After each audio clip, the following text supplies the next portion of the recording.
Hello dear students, welcome to school of scholar Malkapur, subject Sanskrit, standard 7th। Last video में हमने पाठ क्रमांक 5 ना अहम पीता ना अहम त्रस्ता इस पाठ के शब्दार्थ और अनुवाद का अभ्यास किया है। आज हम इसके प्रश्नोत्तर पर चर्चा करने वाले हैं। So please open your books and page number 49। So first question is, पहला प्रश्न है, प्रदत्तानां प्रश्नानां उत्तराणि एकपदेन लिखतु। आपको एक पद में आंसर लिखने, वन वर्ड आंसर लिखने हैं। तो पहला प्रश्न है क, सा कुत्र गत्वा सुखेन स्वपीति। स्वपीति मीन्स सोना, सुखेन यानी सुख से, गत्वा यानी जाकर। वह कहाँ जाकर सुख से सोती है। वह यानी कौन, वृद्धा, बुढ़िया जो होती है। सा यानी सा किसके लिए सर्वनाम प्रयुक्त हुआ है, उस वृद्धा के लिए। वह कहाँ जाकर सुख से सोती है। प्रश्न क्रमांक 1 क का आंसर है, क्या आंसर है, गृहम। वह घर जाकर सुख से सोती है। गृहम गत्वा सुखेन स्वपीति। ठीक है।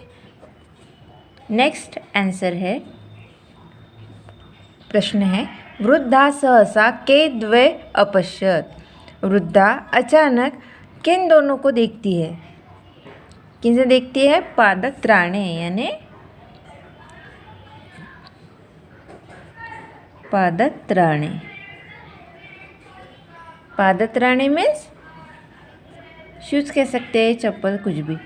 क और ख हो गया। अब भी देखेंगे ग का आंसर, सा वेगेन कुत्र गच्छन्ति आसीत्। वह तेजी से कहाँ जाती थी। वह तेजी से कहाँ जाती है। सा यानी वह किसके लिए प्रयुक्त हुआ है, वृद्धा के लिए। तो वह वृद्धा तेजी से कहाँ जाती है, गृहम, घर की ओर। गृहम गच्छति। नेक्स्ट क्वेश्चन घ, प्रातःकाले वृद्धा किम उद्घाटयति। प्रातःकाले मीन्स सुबह, वृद्धा क्या उद्घाटयति यानी क्या खोलती है, गवाक्षम यानी खिड़की, गवाक्षम। ठीक है। नेक्स्ट क्वेश्चन का आंसर है, एकदा सायंकाले सा गृहात् कुत्र अगच्छत्। एकदा सायंकाले सा गृहात् कुत्र अगच्छत् यानी एक बार वो शाम को वह घर से कहाँ जाती है, बहिः यानी घर से बाहर जाती है, बहिः। ठीक है। तो प्रश्न क्रमांक 1 हमने यहाँ पूर्ण कर लिया है। अब प्रश्न क्रमांक 2 के हम यहाँ प्रश्नों के उत्तर पूर्ण वाक्य में हमें लिखने हैं। तो प्रश्न क्रमांक 2 में क है, क्षेत्रस्य पुरतः ते सर्वे कीदृशी इव दोलायमानः आसन्। यानी खेत के सामने वे सब किस तरह दोलायमानः आसीत् यानी किस तरह झूल रहे थे। तो इसका आंसर क्या है, क्षेत्रस्य पुरतः,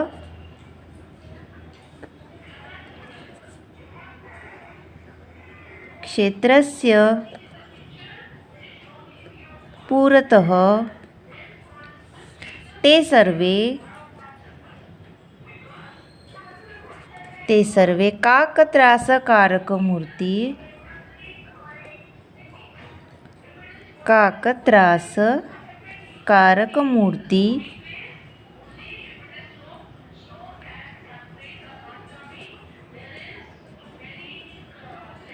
काकत्रासकारकमूर्तिः इव वायौ दोलायमानाः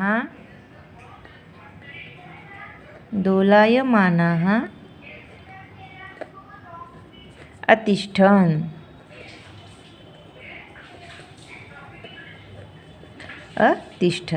नेक्स्ट ख का आंसर है, वस्तूनि कृत्वा सा गृहं प्रति, क्वेश्चन है, कानि कृत्वा सा गृहं प्रति आगच्छन्ति आसीत्। कानि कृत्वा यानी क्या लेने के लिए वह घर से बाहर घर से जाती थी। क्या लेने के लिए जा रही थी वो?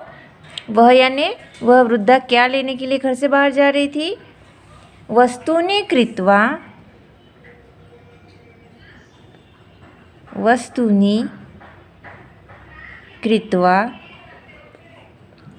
सा गृहं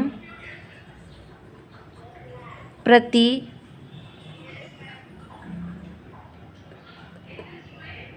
आगच्छन्ती आसीत्। वस्तुएं लेने के लिए वह घर से जाती थी। नेक्स्ट क्वेश्चन का आंसर है ग क्वेश्चन है वृद्धायाः समीपं कानि आगच्छन्। वृद्धा के समीप कौन आता है? वृद्धायाः समीपं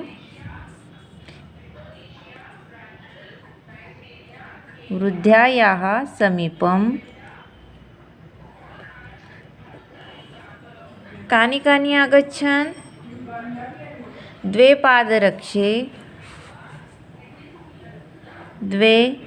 पादरक्षे ऊरुकं युतकं शिरस्त्रं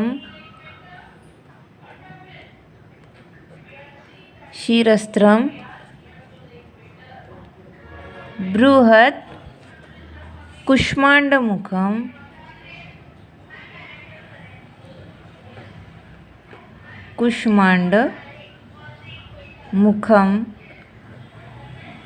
च आगच्छन्।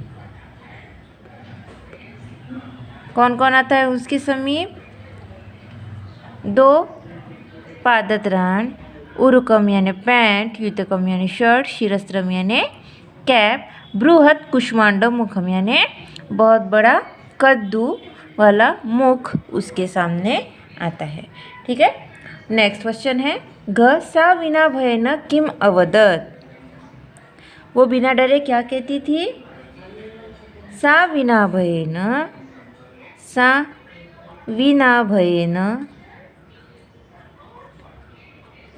ना अहं भीता ना अहं त्रस्ता नाहं भीता इति अवदत्।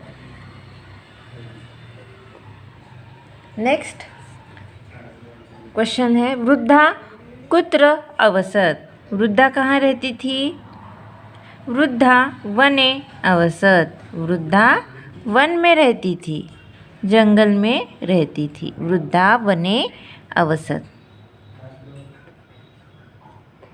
ठीक है, तो हमने प्रश्न क्रमांक यहाँ 2 कंप्लीट कर लिया है। अब देखेंगे प्रश्न क्रमांक 3। इस प्रश्न में हमें करना है वृद्धायाः पृष्ठतः कदा कानि आगच्छन् इति पाठ्यक्रमानुसारेण योजयतु। यानी वृद्धा के पीछे कब और कौन कौन आता है, इसका हमें पाठ्यक्रम के अनुसार क्रम लगाना है। जैसे कि हमने इस पाठ में पढ़ा है कि पहले उसके पीछे कौन आता है। पहले सेंटेंस दिए गए हैं एकम ऊरुकम स्विश स्विश इति शब्दं कृत्वा तस्य समीपं वेगेन आगच्छत् आसीत्। एकम युतकम भूम भूम इति शब्दं कृत्वा एकम बृहत् कुष्माण्डं छक छक इति नादं कृत्वा पादत्राणे तस्य पृष्ठतः वेगेन अनुधावन्ते आत्तां। क्लिक क्लिक इति नादं कृत्वा एकम शिरस्त्रं तस्य समीपं वेगेन आगच्छत्। तो यहाँ 5 सेंटेंस दिए गए हैं जिसका आपको क्रम लगाना है कि उस वृद्धा के पीछे सबसे पहले कौन आया, उसके बाद कौन आया और उसके बाद कौन आया। तो इसका आपको क्रम लगाना है। तो सबसे पहले उस वृद्धा के पीछे कौन आया था? छक छक इति नादं कृत्वा ते पादत्राणे तस्य पृष्ठतः वेगेन अनुधावन्तौ आस्तां। पहले उसके पीछे कौन आता है? पादत्राणे। तो प्रश्न क्रमांक 3 में अब पहले क्या होगा आंसर? घ। ठीक है, घ। अब नेक्स्ट पादत्राण के बाद उसके समीप पहले पादत्राणे आते हैं। फिर उसके बाद कौन आता है, एकम उरुकम स्विश स्विश इति शब्दम कृत्वा तस्या समीपम वेगेन आगच्छत् आसीत्, यानी उसके बाद कौन आता है, उरुकम। तो मैं आपको यहाँ से जो लाइन है उसके जैसे नंबर लिख रही हूँ। पहला सेंटेंस है घ का, फिर उसके बाद है क का। अब उसके बाद उरुकम के बाद कौन आता है, एकम युतकम हुश हुश इति शब्दम कृत्वा तस्या समीपम वेगेन आगच्छत्। इसके बाद है ख। ठीक है, मैं यहाँ आपको सिर्फ आंसर के दे रही हूँ जो आपको नोटबुक में नोट डाउन करनी है। ठीक है, तो उसके बाद क्लिक क्लिक इति नादम कृत्वा एकम शिरस्त्रम तस्या समीपम वेगेन आगच्छत्, यानी होगा गो। नेक्स्ट अब एक ही बचा है, जैसे कि भूम भूम इति शब्दम कृत्वा एकम बृहत् कुष्मांडम तस्य समीप वेगेन आगच्छत्। तो नेक्स्ट है ग। तो इस तरह से हमने ये क्वेश्चन सॉल्व कर लिया है। आपको पहले ये ध्यान में रखना है, उस वृद्धा के पीछे पहले कौन आता है, पादत्राणे। फिर उसके बाद कौन आता है, उरुकम यानी पैंट। उसके उरुकम के बाद शर्ट यानी युतकम। अब शर्ट के बाद कौन आता है, जैसे युतकम के बाद कौन आता है, शिरस्त्रम यानी हैट। और उसके बाद बृहत् कुष्मांडम यानी बहुत बड़ा कद्दू वाला मुख लास्ट में। तो इस तरह से इसका क्रम लगाना था जो हमने यहाँ लिखा है। तो आज हमने पाठ क्रमांक 5 के ना हम भीता ना हम त्रस्ता इस पाठ के प्रश्नोत्तर का अभ्यास किया है। और आज आपको प्रश्न क्रमांक 1, 2, 3, 4 नोटबुक में नोट डाउन करने हैं। यही आपका आज का होमवर्क है। क्वेश्चन नंबर 4 आपको होमवर्क है, किम वृद्धा भयभीता आसीत् अथवा सा केवलम एतत् प्रदर्शयति यत् अहं भयभीता नास्मि, कथम। यानी किम वृद्धा भयभीता, क्या सच में वृद्धा भयभीत थी, अगर थी, सा केवल प्रदर्शन कर रही थी कि मैं भयभीत नहीं हूँ।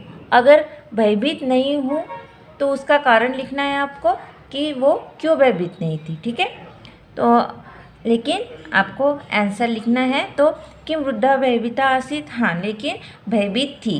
ठीक है, अगर वो भयभीत थी तो क्यों थी, इसका आपको कारण लिखना है। ठीक है, तो आपको नोटबुक में ये नोट डाउन करना है।